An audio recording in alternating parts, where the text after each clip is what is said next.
Assalamualaikum warahmatullahi wabarakatuh. Berjumpa kembali dengan Bukit Waringin Al-Muhajirin Channel. Semoga kita selalu dalam rahmat Allah Subhanahu wa Ta'ala. Pada ahad pertama ini, mari kita simak kajian kitab Riyadhus Shalihin bersama Ustadz Dr. Zahid Mubarak, STHI.MA. Semoga kita mendapat pelajaran atas kajian ini. Jangan lupa untuk subscribe, like, dan share sebagai bentuk dukungan dan sedekah jariah Anda. Terima kasih. Wassalamualaikum warahmatullahi wabarakatuh.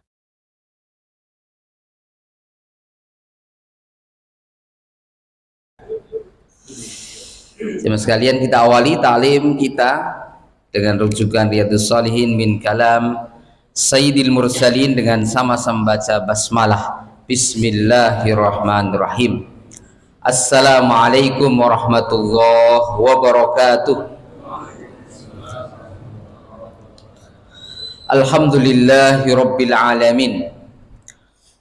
Wassalatu wassalamu ala asyrafil anbiya'i wal mursalin wa ala alihi wa sahbihi ajma'in.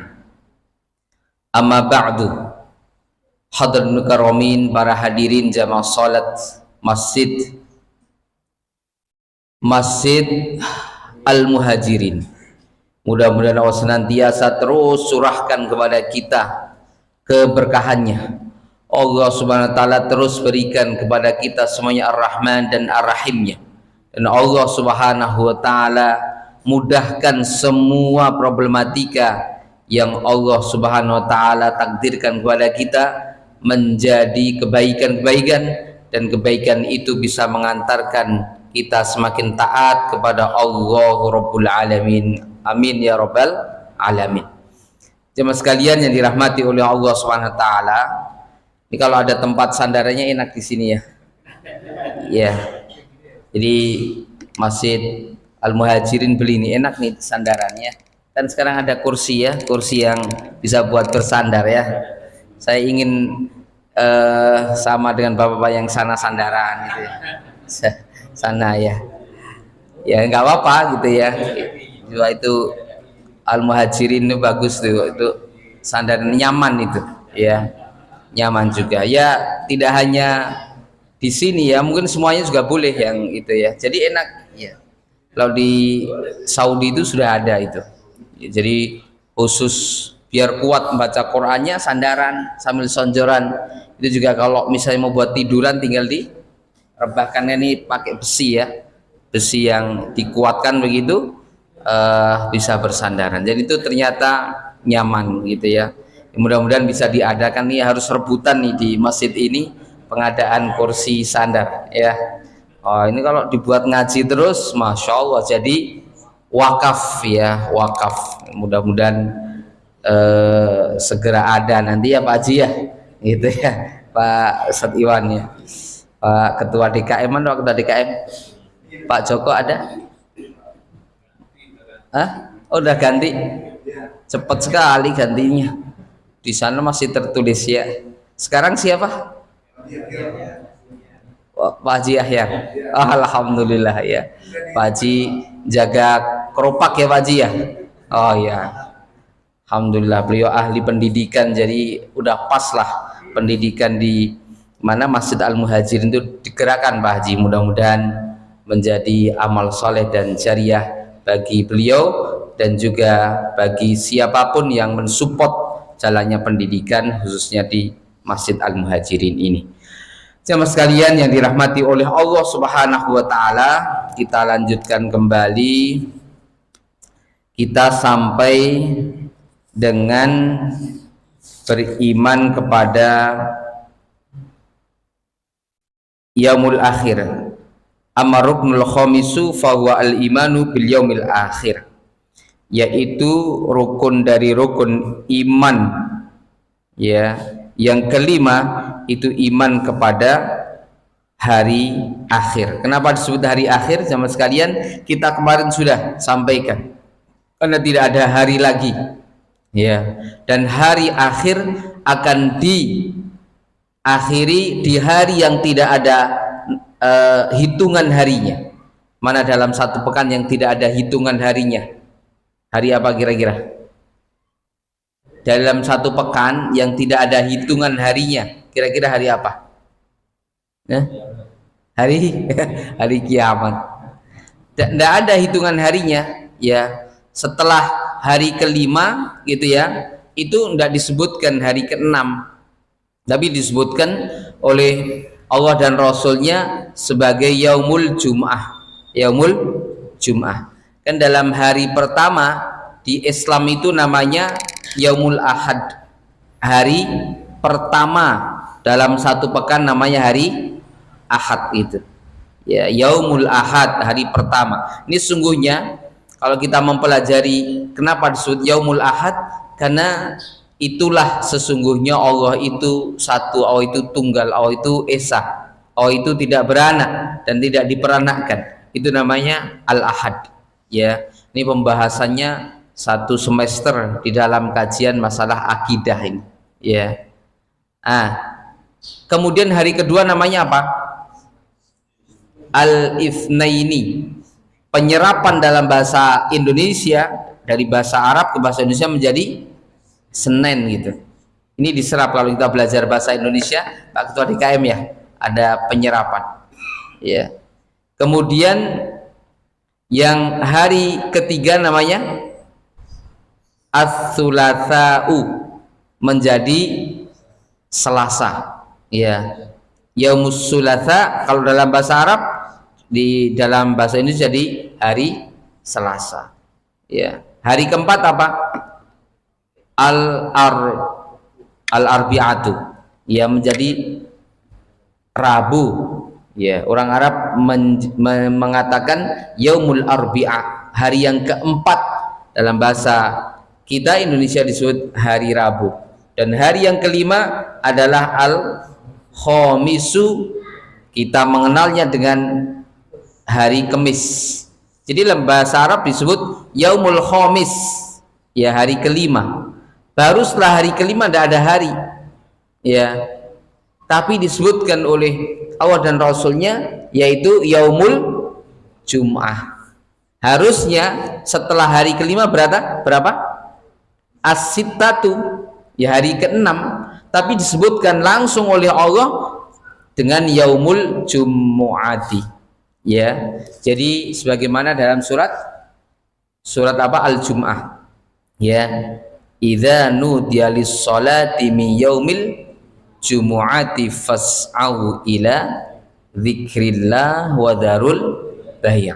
Jadi memang dalam Islam itu ada hari raya pekanan, namanya hari Jumat. Karena semua kaum muslimin di seantero dunia ini pokoknya hari Jumat yaitu bersatu, berkumpul menjadi satu di masjid melaksanakan ibadah sholat Jumat.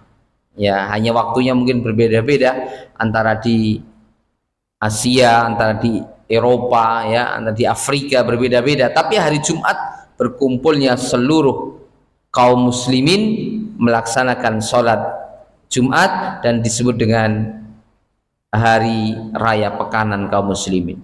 Orang Nasrani hari apa pekanannya?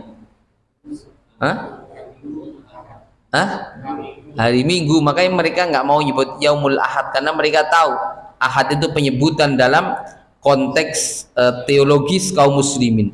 Makanya menjadikan hari Minggu. Ya kita nggak tahu kenapa menjadi hari Minggu gitu. Nah, bagi orang-orang Yahudi hari rayanya apa? Yaumus Sabt, gitu ya. Yaumus Sab'u itu artinya adalah hari Sabtu, hari ketujuh, ya, dalam kalender Hijriah itu disebut dengan Yaumus Sabtu atau Yaumus Sab'u, hari ketujuh. Jadi hari ke-6 tidak ada. Maka nanti ada hari di mana tidak ada hari lagi setelah hari, ya, Jumat itu. Kan kiamat hari Jumat, tapi enggak Jumat besok gitu ya. Karena masih banyak yang beriman kepada Allah Subhanahu wa taala, ya. Memungkinkan enggak hari Jumat besok kiamat, Pak Haji? Oh, alam ya. Kita kan enggak tahu. Ya, tapi yang jelas kita belum sampai 1500 tahun kalender Hijriyah. Ya. Oh, alam nanti kalau setelah 1500 tahun kalender Hijriah mau seperti apa. Ya, yang jelas banyak athar bahwa nanti pada setelah 1500 tahun kalender Hijriah ada sesuatu yang menakjubkan di alam semesta ini. Ya, ini dalam sebuah athar, ya, banyak sekali. Sampai ada yang mengatakan usia kaum muslimin itu hanya sampai 1500 tahun dalam kalender Hijriah. Jadi kira-kira berapa tahun lagi? Hah? Sekarang kan 1446. Jadi tinggal 54 tahun. Ya. Kira-kira kita nyampe nggak 54 tahun lagi? Hah? Pak Haji kira-kira nyampe nggak Pak Haji? 54 tahun. Ya. Kalau Pak Bikis nyampe kali ya? Nyampe ya insya Allah. Sekarang cuma 17, kalau sekarang 17 berarti ya masih nyampe ya Pak Guys ya. Tapi tugas kita hanya berjuang aja lah, mengumpulkan amal-amal soleh bagi kita semuanya. Begitu dalam sebuah athar dikatakan usia kaum muslimin sampai 1500 tahun kalender Hijriyah. Baik, kita lanjutkan kembali, yaitu diantara mengimani hari akhir ada kebahagiaan di dalam kubur dan ada kesengsaraan atau azab di dalam kubur. Kita sudah baca dan kita sudah bahas sama sekalian. Kalau pertanyaan-pertanyaan, jadi pertanyaan itu tidak perlu disampaikan lagi ya kepada orang yang telah meninggal. Tapi kalau itu pesannya kepada orang yang hidup benar. Tapi kalau pesannya kepada orang yang meninggal, benar gak kira-kira? Ini logika saja bagi kita sama sekalian. Kalau ada yang dipesankan, ya dipesankan ini nanti kalau datang dua malaikat, ya kalau kamu ditanya man robbuka, jawablah siapa? Jawab apa? Jawab bahwa Allah sebagai Robku. Nanti kalau ditanya kamu, ya sebagai apa namanya, siapa nabimu, jawablah Nabi Muhammad. Kalau itu pesan bagi orang yang masih hidup, menurut saya bagus juga. Tapi kalau pesannya sama orang meninggal ya tidak mungkin. Wong dia aja kedip udah tidak bisa, ya dia misalnya ngada kode, ya oke, misalnya gitu, tidak mungkin kan? Gitu. Maka sesungguhnya yang disebut ditalkin, ini jamaah sekalian, yang disebut talkin itu sebelum meninggal. Itulah sabda Nabi SAW dikatakan lakinu mautakum bi la ilaha illallah. Itu sebelum. Jadi sedang sakaratul maut itu ditalkin dengan sepelan mungkin karena sedang diacak itu. Ya sinyal keimanan kepada Allah SWT yang nyambung itu diacak oleh iblis, diacak oleh setan, jangan sampai keimanan itu nyambung kepada Allah SWT. Maka dia bingung. Ya, maka dalam sunnahnya itu ditalkin, suruh mengucapkan paling gampang lah gitu. Misalnya tidak bisa yang panjang-panjang, yang apa namanya, yang pendek misalnya Allahu Akbar. Tapi bagusnya la ilaha illallah, terus ditalkinkan, ya tempel di telinga gitu. Jadi memang dalam konsep Islam atau dalam medis tidak boleh rame-rame orang sedang sakaratul maut itu. Harus orang-orang tertentu saja yang dikenali oleh dirinya karena memang sedang bingung. Makanya dalam medis itu dilambangkan ketika memasuki ICU hanya beberapa orang saja, bahkan tidak boleh melihat sama sekali, ya kecuali orang-orang tertentu lah, kira-kira begitu. Dalam medis pun nggak boleh rame-rame gitu ya, karena mengganggu tadi konsentrasi. Kalau dia bisa ngomong dia akan mengatakan udah nggak usah gitu, kira-kira begitu. Dia mencari ketenangan. Nah, itu jadi di alam kubur pun ada kenikmatan, ya ketika sudah bisa menjawab pertanyaan-pertanyaan tiga, ya pertanyaan dari malaikat, ya siapa Rob engkau, maka Robbi Allah, ya siapa Nabi engkau, Nabi Muhammadin Sallallahu Alaihi Wasallam, apa agama engkau, ya dini al-Islam, agamaku adalah Islam. Maka Allah Subhanahu wa taala berfirman, fayunadi munadin minas samai an sadaqa abdi fafrishu minal jannati walbisu minal jannah waftahu lahu baban ilal jannah. Ya, ada seruan dari langit. Benar itu yang dikatakan oleh hambaku itu. Maka segera mungkin engkau hamparkan wahai malaikat seluas-luasnya mata memandang. Ya, dihamparkan apa? Keindahan-keindahan di dunia. Ya. Kemudian berikan pakaian-pakaian paling indah dan belum pernah dikenakan.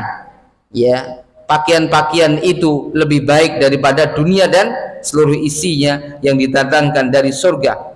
Waftahu lahu baban al-jannah, buka pintu-pintu yang lebar. Jadi pintunya tidak tahu itu lebarnya seberapa, ya karena besar sekali. Buka di pintu itu, diperlihatkan ya fasilitas super lux.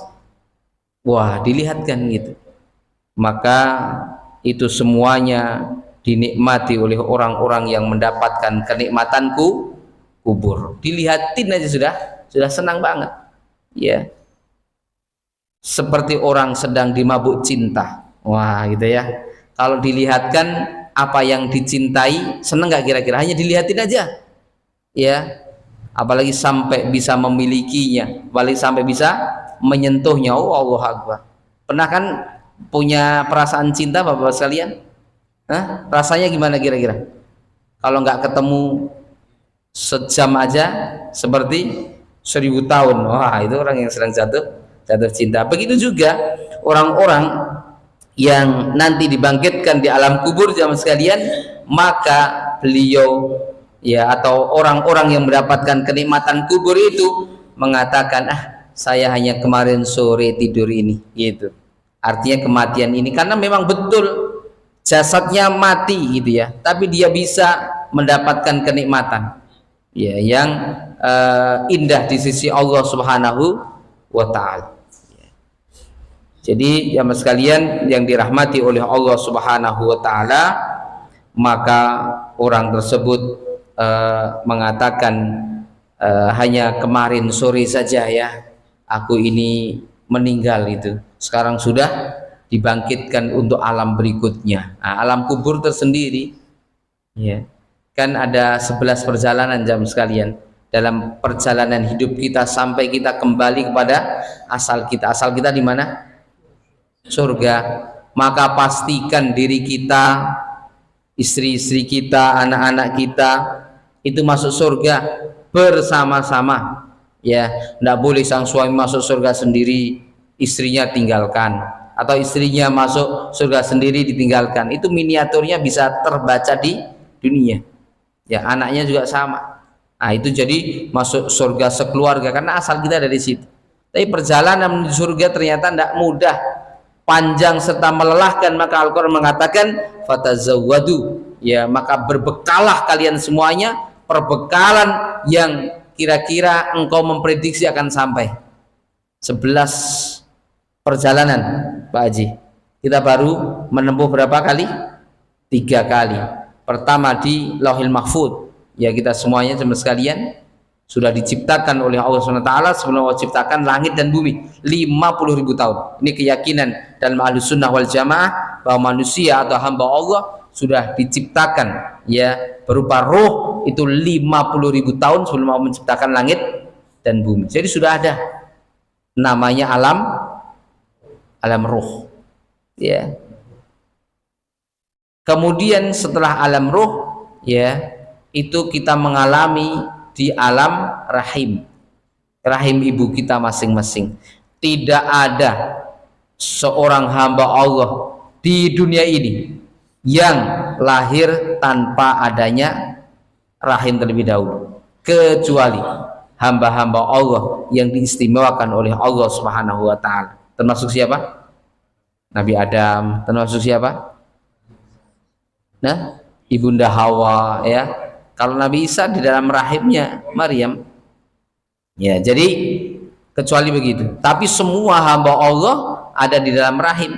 Tapi kita nggak ingat. Setelah itu dikeluarkan di alam jagat raya ini. Nangis, weh gitu.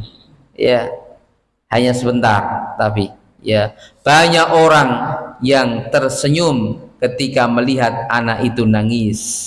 Tapi ketika anak yang tadinya kita senyumin, kalau meninggal maka menjadi menangis. Itu miniatur kecil di alam semesta ini, bahwa terkadang kita tersenyum tertawa, terkadang kita menangis. Dua ini tidak mungkin akan terpisahkan, antara kebahagiaan dan juga kesedihan. Tapi jangan terus akhirnya terpuruk saat sedang bersedih, ya, tapi teruslah berbahagia kita, ya, atas kesedihan yang Allah berikan pada diri kita.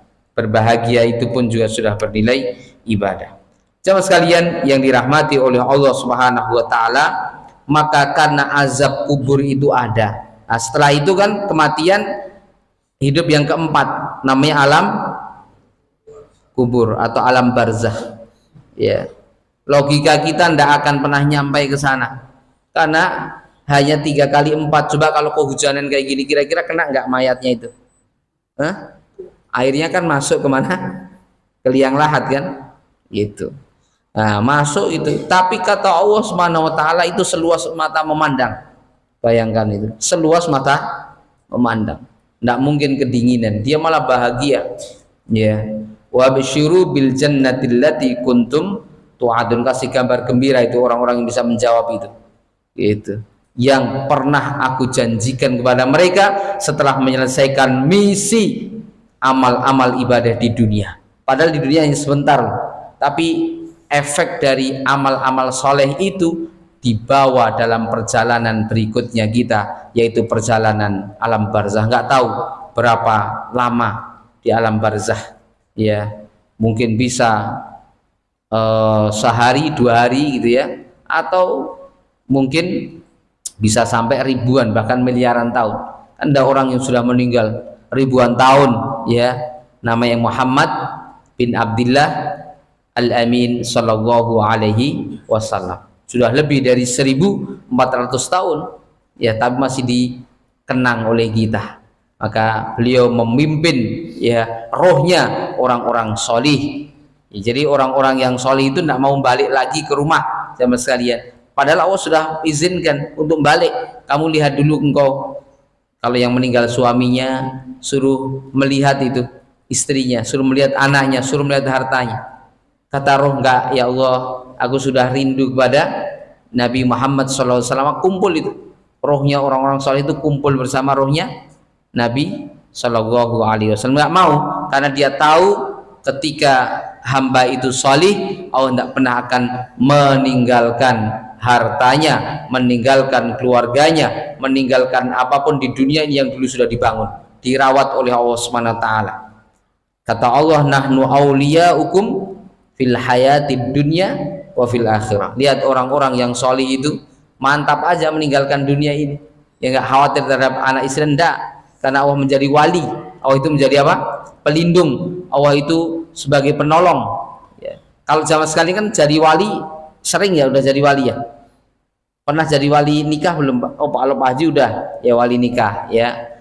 Wali murid pernah kan? Apa fungsi wali murid itu? Kalau dijewer gurunya anak kita, apa? Ngamuk-ngamuk kan kita, gitu. Padahal tidak tahu apa itu masalahnya dijewer itu. Tahu-tahu datang aja anak kita ngelapor. Nah, itu namanya wali, bela habis-habisan tuh anak kita itu. Namanya wali. Begitu juga Allah sebagai wali, ya, bagi orang-orang solih. Maka Allah mengatakan, nahnu aulia, kami yang menjadi wali, kami yang jadi pelindung, kami yang akan menjaga, gitu. Maka penting jadi orang soleh itu, sehingga kesolehannya itu bisa ada bekasnya di dunia ini, ya, yang merawat Allah Subhanahu wa ta'ala. Mari Nabi SAW ajarkan ke kita untuk berdoa agar bisa dijauhkan dari azab-azab kubur, ya, yang ini dibaca sebelum salam, dibaca setiap hari atau setiap selesai fil alamina innaka hamidum majid, kemudian membaca Allahumma inni a'udzubika min adabil qabri wa adabin finnar. Ya, lengkapnya adalah Allahumma inni a'udzubika min adabi jahannam wa min adabil qabri wa min fitnatil mahya wal mamati wa min syarri fitnatil masihid dajjal. 4 hal nih. Ya, ini kita ulang-ulang agar kita ingat bahwa doa ini sangat penting betul ketika kita mohon kepada Allah Subhanahu wa taala. Yang pertama agar dijauhkan dari azab jahanam. Wah, ini azab jahanam. Kalau di Indonesia ini kalau siang panas banget, itu panasnya itu tidak ada apa-apanya. Saking panasnya alam semesta ini, kalau nanti panas mungkin sampai 50 derajat, memungkinkan nggak sampai 50 derajat panasnya. Di Arab Saudi itu sering 50 derajat. Ya, AC itu banyak meleduk gitu. Ya, meledak. Ya. Nah, itu ya. Jadi banyak sekali kap-kap mobil itu yang melepuh gitu. Nah, itu karena sampai 50 derajat. Itu kata Nabi merupakan uapnya neraka. Mungkin panas itu ya, dalam konsep syariah panas itu mungkin banyak dosa. Ya, banyak dosa, atau mungkin itu ujian dari Allah Subhanahu wa taala, atau memang letak geografisnya begitu panas itu.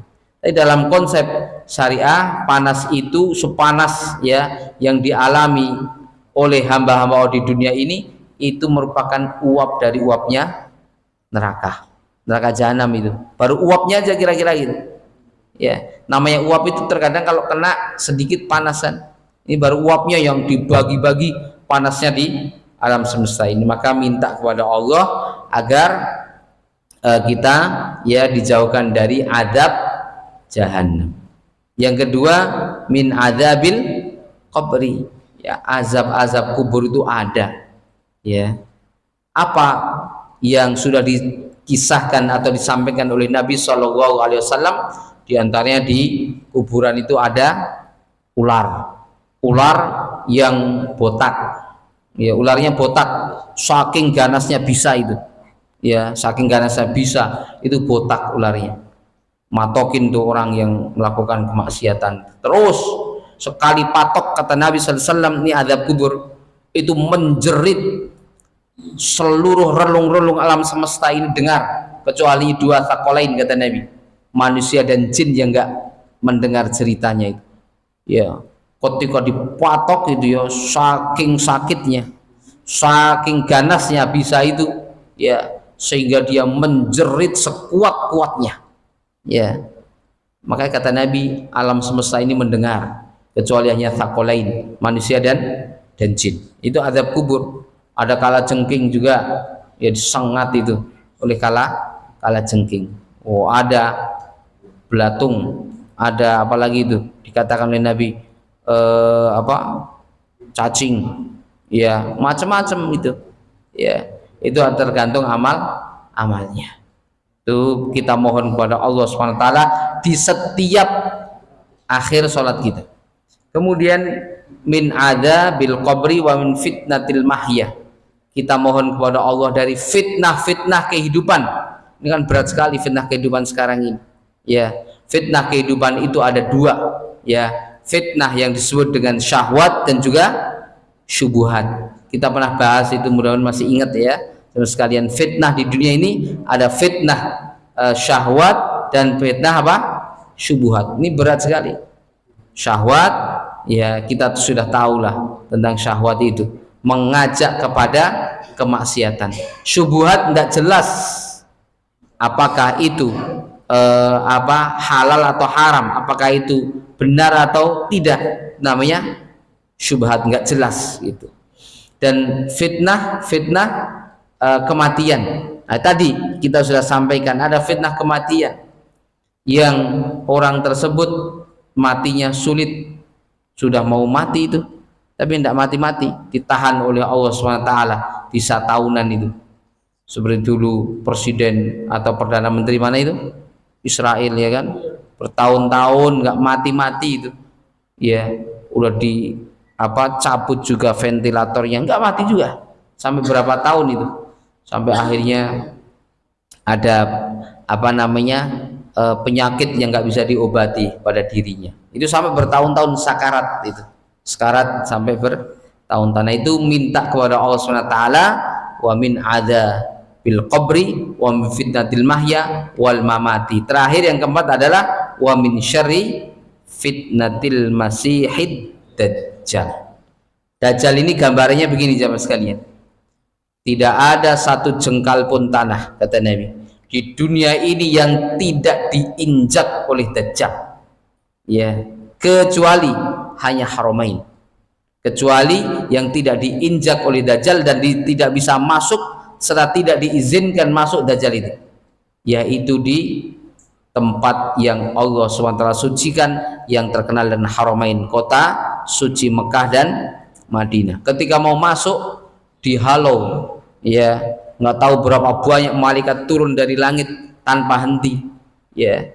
Kemudian Dajjal kabur lagi atau terbang lagi di satu tempat, ya, ngaku sebagai Tuhan, dan itu berhasil jamaah sekalian. Apalagi Dajjal yang punya sihir, tidak ada yang bisa ngalahkan sihirnya Dajjal itu. Nah, sekarang orang-orang yang yang ngaku, ya, itu boro-boro bisa ngomong sama ikan itu, ya. Bapak-bapak sekalian bisa ngomong sama ikan enggak? Hah? Bisa enggak? Pak Haji bisa enggak ngomong sama ikan?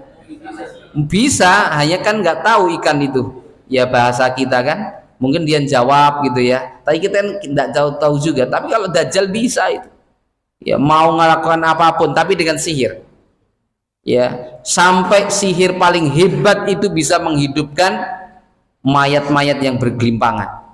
Ya, ini sudah diizinkan oleh Allah SWT untuk menggunakan sihir itu. Dajjal dibangkitkan semua itu, ya. Begitu juga ada mukjizat yang bisa membangkitkan orang yang sudah meninggal. Ini diberikan kepada Nabi Musa dan juga Nabi Isa alaihissalam oleh Allah Subhanahu wa taala. Allah abadikan dalam surat Al-Baqarah, ya, di antaranya itu. Jadi Dajjal itu mengerikan itu. Apalagi sampai hebat seperti itu, maka banyak orang yang menganggap dia Tuhan. Sekarang aja, ya, orang yang punya kelebihan-kelebihan bisa ngomong sama semut, katanya bisa ngomong sama apa? Hah? Sama malaikat, diperintahkan tuh malaikat itu, perintahkan gitu. Pas hilang motornya teriak-teriak disuruh mengembalikan, ya, tanya aja kepada malaikatnya kan gitu, ya. Jadi aneh juga itu, pengikutnya banyak sekali yang sebut Mama Gufron. Wah, itu, ya, namanya Mama Gufron. Itu banyak sekali, ya, itu apalagi sampai punya ilmu yang luar biasa, dalam hitungan detik bisa menjadikan tanah yang subur menjadi kering kelontong sama sekali, hitungan detik, ya. Nah, kalau dia ngaku sebagai Tuhan itu, ya, ini real, banyak orang yang terpana. Kira-kira bahasanya mungkin diginikan, kira-kira itu, ya, diambil kemakmurannya itu, diganti, ya, pakai tangan kirinya. Wah, gitu. Itu Dajjal. Maka Dajjal itu sulit dibunuh, ya, karena sering lari ke sana kemari, lari ke sana kemari, dan itu diizinkan oleh Allah SWT. Sampai akhirnya nanti dibunuh oleh siapa? Nabi Isa dibantu oleh Imam Al-Mahdi, ya.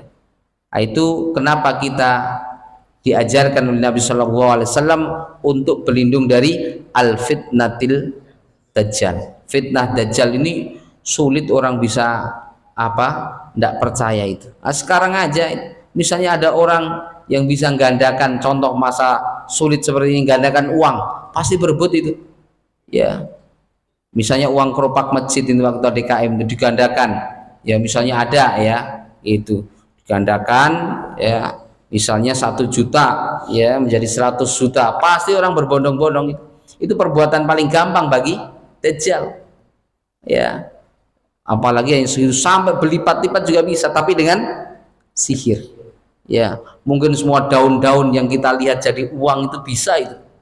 Nah, itu Dajjal, itu fitnah Dajjal ini luar biasa. Maka kita sebagai kaum muslimin memohon kepada Allah Subhanahu wa taala gitu, ya, agar apa? Agar kita dijauhkan dari fitnah Al-Masih Ad-Dajjal. Jamaah sekalian yang dirahmati oleh Allah Subhanahu wa taala, ini terkait tentang kubur, ya, alam kubur. Walau sami'ahal insan la sa'iqah, ya seandainya teriakan-teriakan orang yang jerit di alam kubur yang disiksa oleh Allah Subhanahu wa taala, ceritanya itu bisa membuat orang pingsan. Bayangkan tuh, gimana itu ceritanya, saking kuatnya, saking mengerikannya, orang itu pingsan sehingga tidak bisa mendengar. Kalau orang pingsan, yang bisa mendengar tadi tsaqalain tadi. Gitu. Hadirin jamaah sekalian yang dirahmati oleh Allah Subhanahu wa taala, maka Nabi SAW juga bersabda, ini hati-hati kita.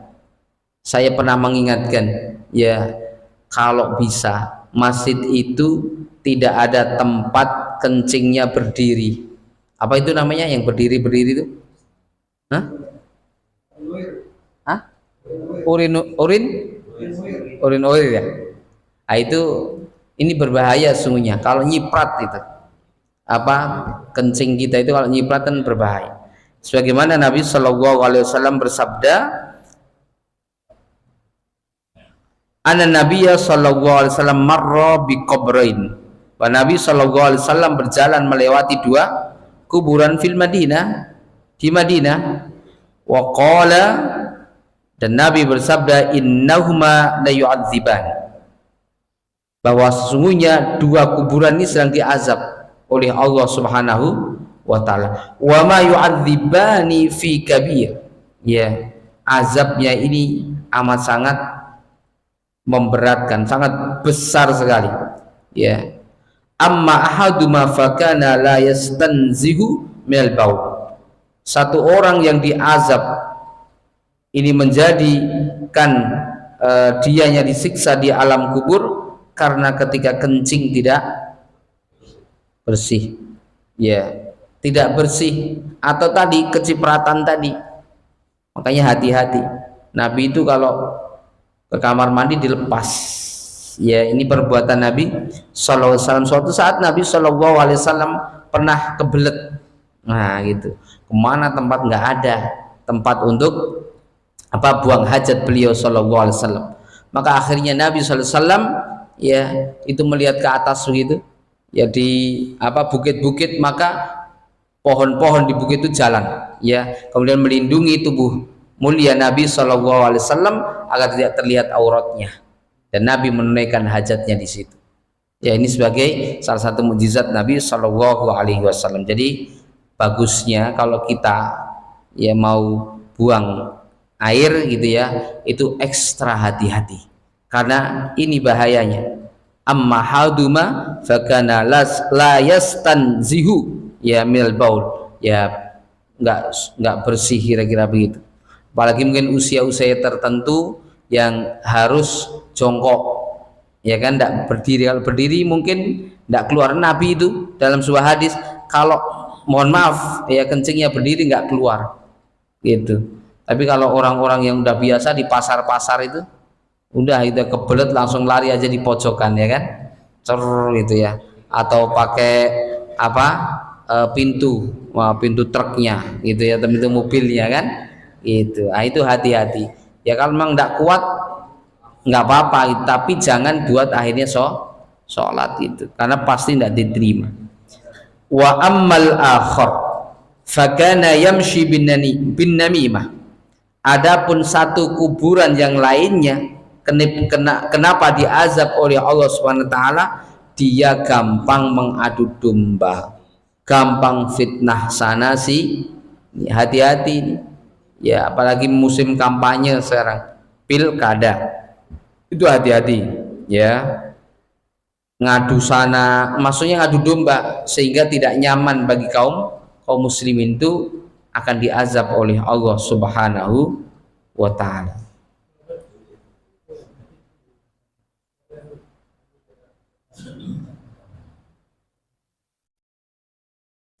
Jadi Nabi SAW memastikan dua kuburan itu diazab oleh Allah SWT.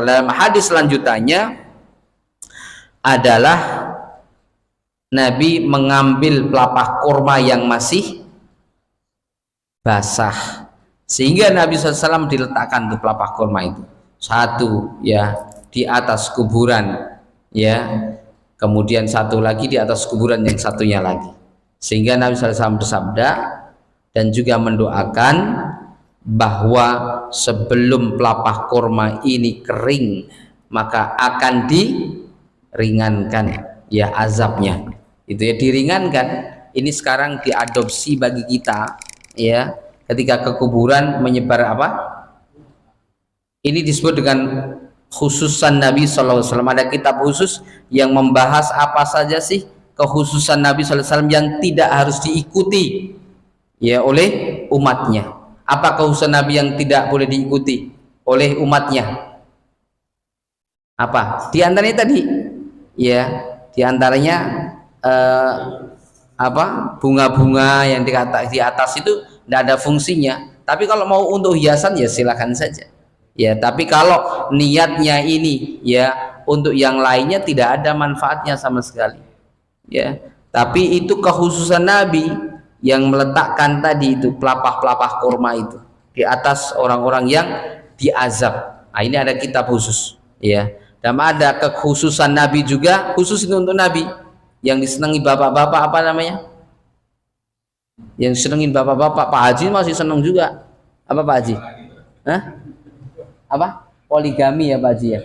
Itu kekhususan Nabi yang boleh itu lebih dari 4 ya, boleh lebih dari 4 Nabi Shallallahu Alaihi Wasallam. Bagi bapak-bapak maksimal berapa? 4 ya. Wa in khiftum, tapi ada kata-kata wa in khiftum alla ta'dilu fawahidatan. Kalau engkau ya khiftum itu takut ngapain? Takut sama istri misalnya? Enggak, maksudnya takut enggak adil gitu ya. Om belum dicoba kok takut enggak adil, coba dicoba Pak Haji gitu ya. Kalau bisa gitu ya. Tapi memang kita ya kita akuin minal khaifin ya, orang-orang yang apa? Ya takut tadi gitu ya. Takut enggak benar, enggak bisa berbuat apa? Adil, cukup satu pun enggak habis-habis ya Pak Begis. Mana Pak Begis? Ya. Enggak habis-habis satu ya, apalagi 2. Ya, tambah lama habisnya ya. Itu. Jadi jemaah sekalian, ada kekhususan Nabi Shallallahu Alaihi Wasallam. Ya, di antara kekhususan Nabi yang lainnya adalah Nabi Shallallahu Alaihi Wasallam memintakan ya ampunan untuk siapa? Pamannya, walaupun kafir ini. Ya, itu diistijabah oleh Allah SWT khusus. Tapi kalau bagi orang tua kita yang meninggal dalam keadaan kafir, maka tidak boleh mendoakan ya, tidak boleh mendoakan. Tapi kalau masih hidup, wajib bagi kita sebagai anaknya mendoakan agar mendapatkan apa? Hidayah dari Allah Subhanahu wa Ta'ala. Tapi kalau sudah meninggal, tidak boleh. Kan ini pernah dilakukan oleh Nabi Ibrahim alaihissalam ya, untuk memintakan ampun kepada ayahandanya, dan Allah SWT menolaknya ya. Begitu juga ketika Nabi Shallallahu Alaihi Wasallam memintakan ampun atau meminta kepada Allah SWT untuk Abu Thalib ya, Abu Thalib pamannya, agar mendapatkan hidayah, tidak dikasih oleh Allah Subhanahu wa Ta'ala. Ya, innaka la tahdi man ahbabta walakinnallaha yahdi man yasha. Sesungguhnya engkau Muhammad tidak bisa memberikan petunjuk ya pada orang-orang yang kau cintai, tapi aku memberikan petunjuk pada orang-orang yang aku kehendaki. Itu jamaah sekalian. Jadi hidayah itu hak prerogatif Allah Subhanahu wa Ta'ala. Tapi namanya hidayah itu taufik. Tapi hidayatul irsyad seperti ini.